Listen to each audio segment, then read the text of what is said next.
We love that all y'all out there are sending us pictures of your treasures, from furniture to ceramics, looking for answers, because antiques, they can be mysterious, but we have the expert antiques appraiser, Dr. Lori, chose the items from 3 of our viewers. I think you'll be surprised at what she found. All right, so great to have you back, Dr. Lori. And we've got a very diverse group of items today. The first thing that we're looking at is this really cool teapot from our viewer named Fern, and it's actually a whole tea set, and it looks like it's covered in pomegranates.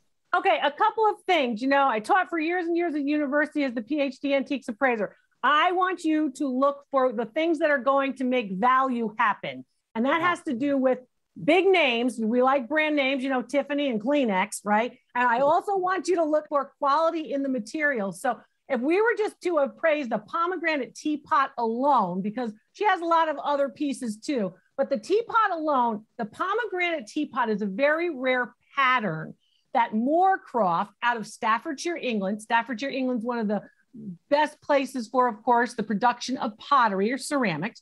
This particular teapot was very rare. They didn't make a lot of the pomegranate actual pattern. And you know what's funny? Your viewer has a letter from 1953 from the Moorcroft companies, wrote to them and said, we want to buy more pomegranate. We can't find it. The company wrote back and said, it's very rare. We don't make any more. So she is a really rare piece, which is important. Moorcroft, very well known, as I said, from Staffordshire, England. It dates to about 1900, and it's a beautiful example of the ceramic value on the teapot only is $250. Just the teapot. Just the teapot. Yeah. Oh my goodness. And she's got the whole set. Fern must be a very happy lady. I'd be happy to have the pomegranate set. That's nice. It's beautiful. All right. Our next item is an Asian art scroll painting. Our viewer, Alan, he sent us this picture. This is beautiful. Yeah, this is beautiful. So it's an Asian painting. It is hand done. It's of course titled and also signed. It's on silk, which is very typical. It's early 1900s, and it's on its original scroll. You can see, of course, the pole at both ends. It's good to keep it on the scroll. A lot of people like to frame these up, but it's good to keep it on the scroll and not put it under glass because you want to get some air near the silk. You don't want to put any textile under glass if you can help it. Value on this, about $150. Okay, that's 2 things I just learned. Why should you not, why do you want like air to get onto textiles? You want to make sure that it breathes, because if it doesn't breathe, then the pieces will basically get very, very dry, and then the pigment will start to flake. So while it's okay to frame textiles with a professional framer, it's okay to do that.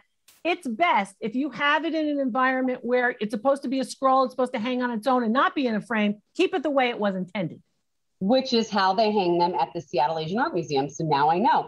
Any really quick question, is there a way for an average person to tell if a scroll is really old versus recently made? Usually by the color of the canvas or the color of the silk. Most textiles will deteriorate and they'll darken with age. Darker is usually older. I like that. Last item we have from one of our viewers, Brian, he sent us a picture of this table. This table is Chinese, actually, and it's marked, which is very unusual for a piece of furniture. So this piece was, of course, studio made or handmade by an artisan. It dates to the late 1800s. Now, we see a lot of Asian tables coming out of New York. You know, they're made in New York by a Chinese artisan living in New York kind of thing. We see them coming out of other parts of Europe, but this particular one was made in China. And how it got to the Seattle area, is your good enough guess. Your guess is as good as mine. It's late 19th century, and it's worth $150. Well, it's absolutely beautiful. I've actually never seen anything like it. I can't imagine wanting to part with it. But what happens if somebody, let's say, does have something that they do want to part with? Where do we go to take it to sell that's a safe and reputable place? I always say it's very important to have an appraisal first. Okay. And the reason for that, and your appraiser should not be interested in buying it from you and selling it for you. They shouldn't have a dog in the hunt. 25 years as an appraiser, I don't buy and sell anything. You need an honest, accurate appraisal. And an appraisal, a written appraisal, will show you places where similar things have sold. So once you have the appraisal, you can do it yourself. You can do it online. But make sure the most important piece of information is what is it and how much is it worth on the market today? Don't believe everybody who's going to tell you, oh, I'll help you. You know, you want to be careful.